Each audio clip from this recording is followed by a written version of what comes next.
नहीं करेंगे क्या भरोसा? नहीं करेंगे बसपा के ऊपर, मायावती के ऊपर कोई भरोसा मुसलमान नहीं करेगा पूरी तरीके से। अगर बीजेपी और बसपा में करना पड़े तो बीजेपी और वो बहन जी का शासन सबसे अच्छा था।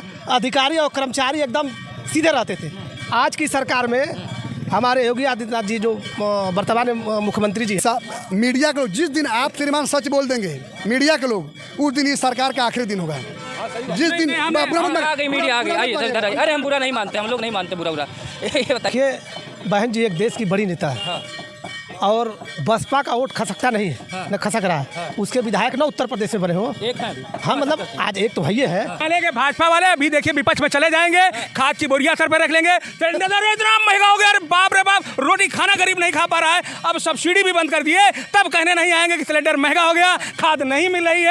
क्या करें सर, मायावती के आने से बीजेपी का नुकसान दिख रहा है या कांग्रेस का, माफ करिएगा, समाजवादी पार्टी इंडिया गठबंधन का? मायावती जी की सियासत जो है वो किसी को नुकसान करने के लिए नहीं है।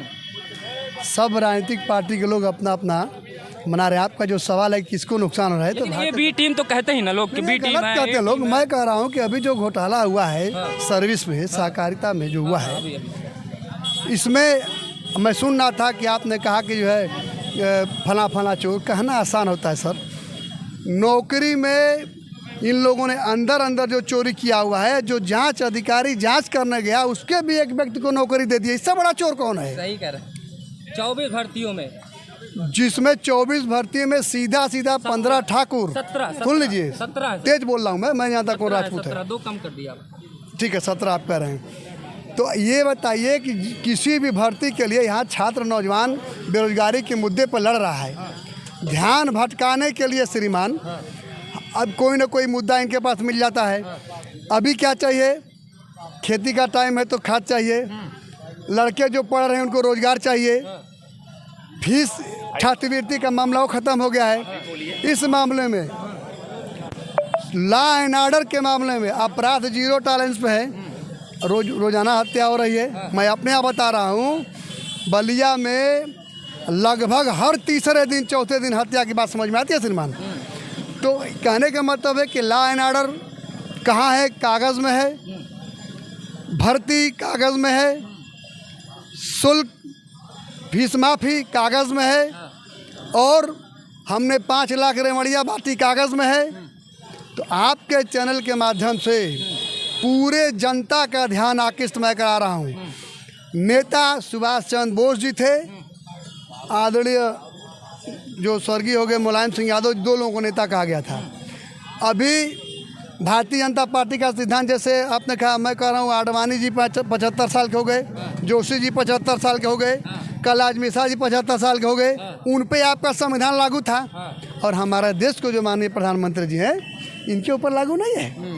तो जनता को गुमराह करने का दौर खत्म।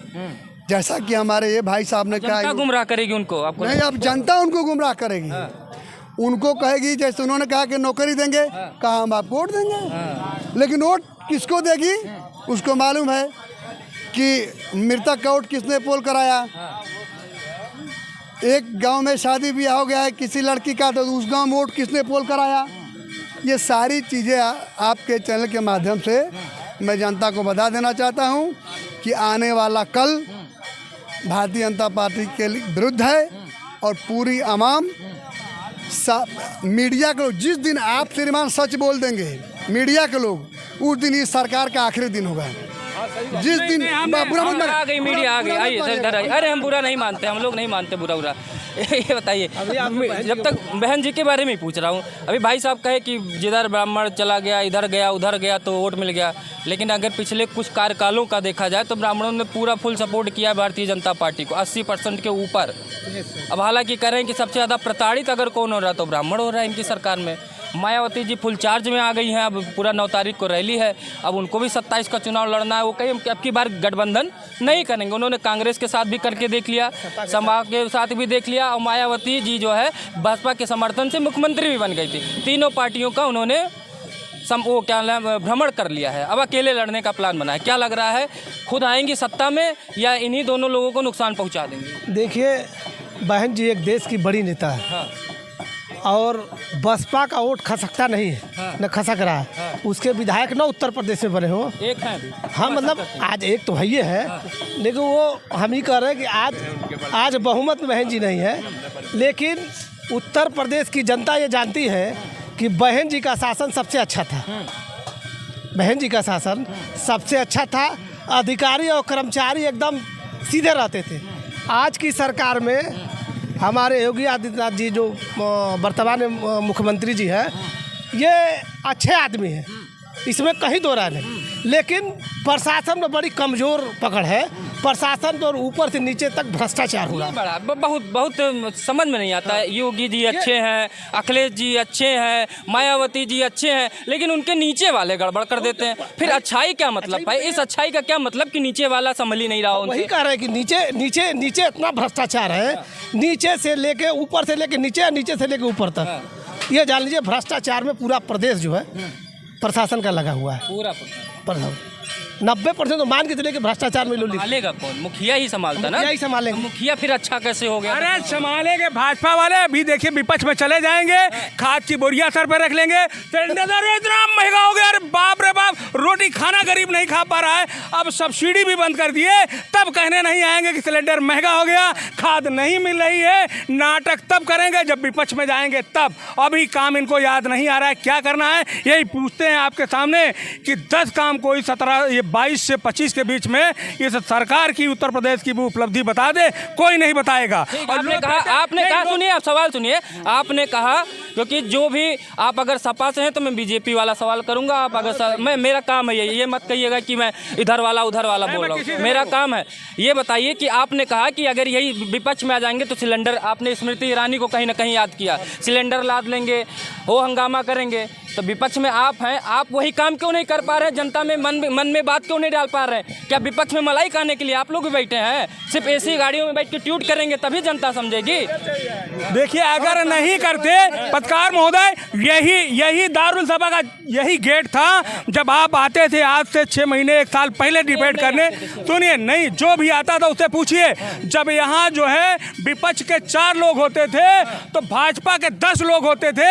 आज आप यहाँ खड़े हैं, कितने लोग आते हैं? 10 लोग विपक्ष के होते हैं तो 2 लोग भाजपा के भी दिखाई अब नहीं पड़ रहे हैं। उसका कारण क्या है? कहाँ गए? अरे जब एक बात बताओ, उनका पर्यवेक्षक कहेगा कि अरे भाई भेजा केंद्रीय पर्यवेक्षक आए कि भैया भाजपा उत्तर प्रदेश में इतना सीट कम लोकसभा की क्यों पा गई? तो आए तो बताए भैया कि तो भाजपा की जो है उत्तर प्रदेश में कार्यकर्ताओं की नहीं सुनी जाती, छात्राओं की नहीं सुनी जाती, बीबीपी के मार दिए जाते हैं। पंडित अगर उनका ब्राह्मण कार्यकर्ता कितना भी निष्ठावान हो, भले लंगड़ा हो, कुछ कर ना पाए, किसी को एक थप्पड़ ना मार पाए, उसको जान से मार दिया जाता है। तो बताइए कैसे आएगा आदमी, कैसे लड़ने आएगा, क्यों लड़ने आएगा? हम भी तो लड़ते थे उसी के लिए, आज क्यों नहीं उसके खिलाफ क्यों कह रहे हैं? जब काम नहीं करेगी तो क्या करेंगे? कितना दिन हम हिंदुत्व के नाम पे, कितना दिन राम मंदिर के नाम पे वोट देते रहें, कितना दिन बलिदान अपना देते रहेंगे? काम भी तो चाहिए हमारे बच्चों को। अरे बिल्कुल थक नहीं गए हैं, अब उनको थकाने का काम करेंगे। फिर देंगे आप वोट, हमें पता है। इधर आइए, 2027 आने तो दीजिए, फिर झंडा उठाएंगे। क्या कह रहे हैं आप? लग रहा है मायावती जी आ गई, गड़बड़ाने दे मामला कहीं उधर उधर कि एकदम ट्रैक पे चलेंगे। सबसे बात मायावती जी का अगर मामला आप बात करेंगे तो 12 में उन्होंने चुनाव लड़ा, और क्या लड़ी? 17 में लड़ा, 19 में लड़ा, 24 में लड़ा, और अब 27 की बारी है। देश जो इन्होंने कर्म किए मायावती ने, भाजपा के साथ बी टीम बन करके, वो आपको भी टीम कह रही है, सपा भी टीम है। मेरी बात आप सुनिए ना। अगर जिस तरीके से इनके साथ में आम जनमानस और पार्टी के वफादार लोग लगे थे, तब सरकार बनती थी। और जब से इनकी कारगुजारियां देख के आम जनमानस, जो पार्टी के वर्कर, वो सब इनसे किनारा कसती गई।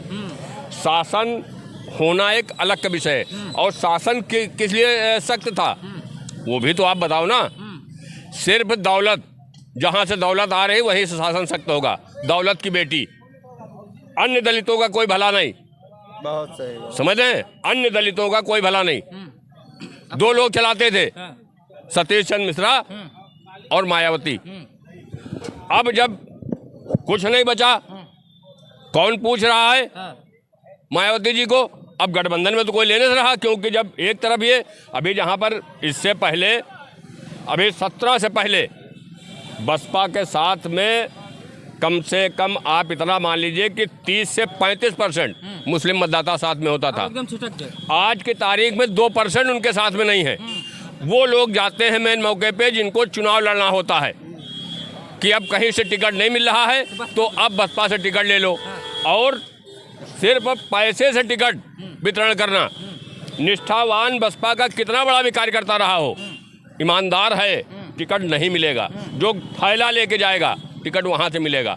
इन सब चीज़ों पर नहीं जाना चाहता हूँ, लेकिन मैं इतना आपको बता दूँ, बसपा मायावती जी अकेले लड़े चाहे अन्य किसी के साथ में लड़े, और 2 बार तो भाजपा के साथ में सरकार बनाई। अरे तो एक साथ आपके साथ भी तो लड़ी नहीं, मैं क्या ना। तो फिर अब आप ये समझ लीजिए, एक मिनट पंडित जी, इनका सुनने दीजिए, रुकिए। पंडित जी एक मिनट, आप कह रहे हैं 19 में गठबंधन में लड़ी, ठीक है। समाजवादी पार्टी के कई कैंडिडेट जीते थे? 5। बसपा के कितने जीते थे? 10। अब आप इतना मान लीजिए कि अगर आपके 10 कैंडिडेट जीते थे तो आप वहीं पे कह रहे हो कि मुसलमान मतलब जो है कट्टरपंथी हैं। वोट लेने के लिए तो आप कट्टरपंथी नहीं, उसके बाद सीधे आप टीवी पे डिबेट बैठ लेती हो कि मुसलमान प्रदेश का नहीं करेंगे क्या भरोसा? नहीं करेंगे बसपा के ऊपर, मायावती के ऊपर कोई भरोसा मुसलमान नहीं करेगा पूरी तरीके से। अगर बीजेपी और बसपा में करना पड़े तो? बीजेपी और वो तो हो सकता है, हो जाएगा। वो तो उनका हो जाएगा। 2 बार उनके साथ मिलकर के सरकारें बने, हमने गठबंधन किया लेकिन हुकूमत थोड़ी बनाई। इस वजह से वो जमाना दूसरा था, जब काशीराम जी का और मुलायम सिंह जी का गठबंधन हुआ था, वो टाइम दूसरा था। वो काशीराम जी की पूरी टीम चलती थी, लेकिन ये सिर्फ उन लोगों के साथ रहती हैं जहां से दौलत दिखती है। कुल मिला के बी टीम ए टीम चलता रहेगा। आप थोड़ा बीजेपी का भी जाने दीजिए, सब विरोधी बोलेंगे क्या? इधर आइए। नसीमुद्दीन सिद्दीकी को कहाँ भूल गए? जो विभागों का पूरा जखीरा लेके बैठे थे उनको तो भूल गए। अपना बारी आएगा तो नहीं गिनाएंगे। कौन सी ऐसी पार्टी है कि बड़े लोगों को टिकट नहीं देगी? पता है इनकी पार्टी नहीं देगी। जितनी भी पार्टियां हैं, वो जो 10 रुपए लेकर के गई थी, पार्टी बनाई थी, सरकार में आई तो उनके बाद 10 करोड़ कहाँ से आ गया? इसके लिए कोई नहीं कहेगा, सब बड़ों को पूजेंगे। यहाँ तक ये जनता भी है, एक अगर ये गरीब आदमी खड़ा हो जाए, इसको हम सांसद के लिए सब लोग मिलकर टिकट दिला दें तो कोई इसको वोट नहीं देगा। 10 फॉर्चूनर 100 फॉर्चूनर वाले को देखेंगे। ये कहना गलत जनता का होगा कि मतलब जो है कोई पार्टी बड़े लोगों को टिकट नहीं है। आपको बता दें, आप सुनिए, सुनिए, हम आपको बता दें, अभी नसीमुद्दीन सिद्दीकी की बात किया, उनको पार्टी से क्यों निकाला? और मैं आपको पूरा लिखित दूंगा जो उनके साथ घटना घटी। नसीमुद्दीन सिद्दीकी की बेटी का इंतकाल हो गया और इनसे मतलब वहां जाके कहा, वो मिट्टी में नहीं गए, जाने दिया गया। और नसीमुद्दीन सिद्दीकी को बसपा से पार्टी से क्यों निकाला गया और मिश्रा जी को क्यों रखा गया है? अगर मिश्रा जी हट जाएंगे तो कल मायावती जेल चली जाएंगी। इस वजह से उनको सिर्फ वकालत के पैसे की वजह से उनको रखे हुए हैं, वरना उनकी भी जरूरत वकील होने के